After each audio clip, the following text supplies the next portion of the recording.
So not only has he done this to us at home, but he has supported those who are already dictators and despots abroad. And he has abandoned our allies of democracy. Those he has supported: Vladimir Putin, Chinese President Xi, Kim Jong-un, about whom he said, give him credit, he uses force, Duterte of the Philippines, who's murdered his own people in a brutal drug war, Erdogan of Turkey, al-Sisi of Egypt, and Mohammed bin Salman of Saudi Arabia. All of them oppress, brutalize their people, wage vicious wars, murder journalists. These are the people he stood with.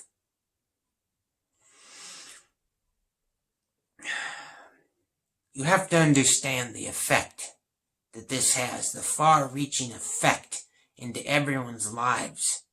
These people who live under these regimes, these police states, these dictatorships, for them, oppression is not an abstract term of discussion. It's an everyday living reality.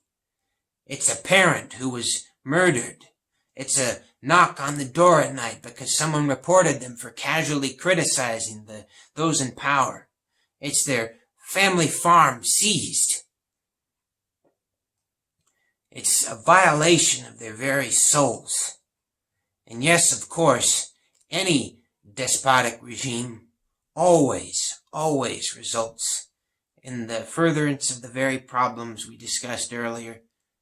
Ill health and death of children and their mothers, nothing done about climate change, inability to handle diseases or a pandemic. The reason being is that the word strongmen for these men that the president seems so fond of couldn't be further from the truth. They're the weakest, most pathetic men you could possibly imagine. It takes a very small, sad, sorry excuse for a person to take a position that could be used to uplift and help people to instead hurt them. The only real strength that any leader ever has is the knowledge of the support of free people behind him and the benefit and good that he's doing to their lives, he or she is doing to their lives.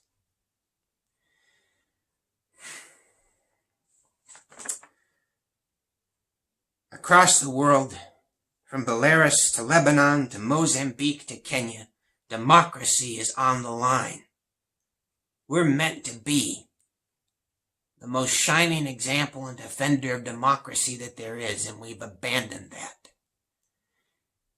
Our president should be our highest and brightest example, because his actions can directly impact the lives of all 7 billion people on this planet, and it is your responsibility, therefore, when choosing the person to do that, that you take into deep consideration what kind of effect on their lives it's going to have.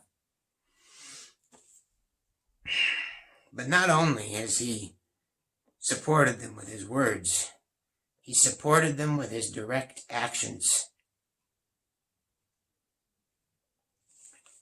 He abandoned our allies, the Kurds, who'd helped us in the fight against ISIS, to be attacked by Erdogan in Turkey in a gruesome, what many called ethnic cleansing, that then displaced 130,000 people. It was an act of sickening, unforgivable treachery.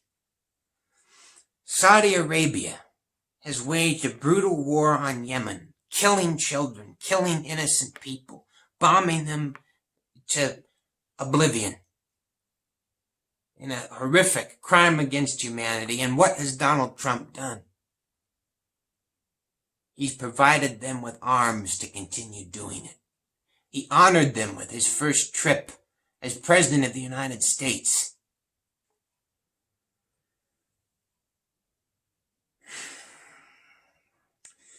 Yemen sent them a letter in 2017 begging for help, saying that millions of people would die, and they didn't respond to it. And they then helped the people that were murdering them, that had put up a blockade against UN aid agencies to help save their lives. in the very same region, he has approved more drone strikes than any other president ever has, and escalated it in a terrifying amount that has led to countless civilian deaths, increasing instability, increasing all of the problems that we have been discussing. With impunity, he has approved attacks that have murdered innocent people. He has become the arms dealer to the world, selling more weapons to a greater variety of countries and groups than any other president. He has pulled us out of the International Criminal Court, a court used to be able to prosecute those who commit crimes against humanity. And he could be tried in that very court, according to experts in that very court, for family separations, for his killing people with drone strikes, for his support of Saudi Arabia, for his abandonment of any pretense of caring or doing anything about climate change. The International Criminal Court.